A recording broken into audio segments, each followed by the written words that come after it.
আসসালামু আলাইকুম, আশা করি সবাই ভালো আছেন। ঠিক আছে, আজকে আমরা তিনজনের বেতন 200 রিয়াল করে জরিমানা। কি অবস্থা ভাই? তিনজনের 200 রিয়াল জরিমানা, একজনের 200 রিয়াল করে। ঠিক আছে, জরিমানা বলতে মানে আমরা গাড়ির সাবান উড়াই দিছি। ঠিক আছে, সাবান উড়াই দিয়ে সাবান মানে মাল সাবান উড়াই দিছি। এই আটা এরপরে বহুত কিছু উড়াই দিছি।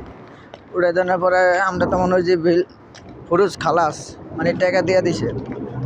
পরে লাস্টে গাড়ি লই গেছে, মহিলায় তো মহিলা মনে হয় স্মরণ নাই টাকা দিছে না না দিতে। পরে সিসি ক্যামেরা দেখলো যে টাকা দেয় না। ঠিক আছে, ফুরুজ মাফি। পরে লাস্টে কী করবো, তিনজনে ইন্ডিয়ান একজন, আর আমি একজন।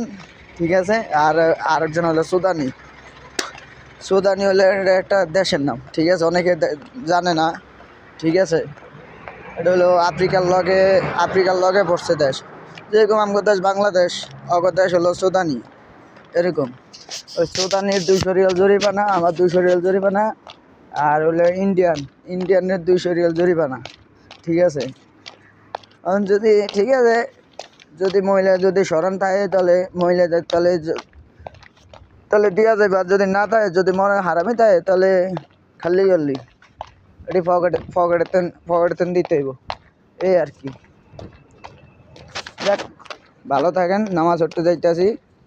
ঠিক আছে, এক মাসে আমি জরিমানা দিছি বাংলাটাই হলো 15,000 টাকা। কেমনে এই কাছের বইম ভেঙে গেছে, তারপরে এটা ভাঙছে। আরেকদিন ময়া উঠাই দিছি খামসা আমি। ঠিক আছে, ময়া উঠাই দিছি, ময়া জরিমানা আমি দিছি। এরকম, এই কারণে সাবধানে আগে কই খালাস হলে তারপরে আরো বিরুদ্ধে মাল দিয়ে মানুষ বারবার শিক্ষায় না, একবার শিক্ষায়, দুইবার শিক্ষায়, তিনবার শিক্ষা হয়। ঠিক আছে, দেখ সমস্যা নেই, আশা রাখি ভালো থাকেন।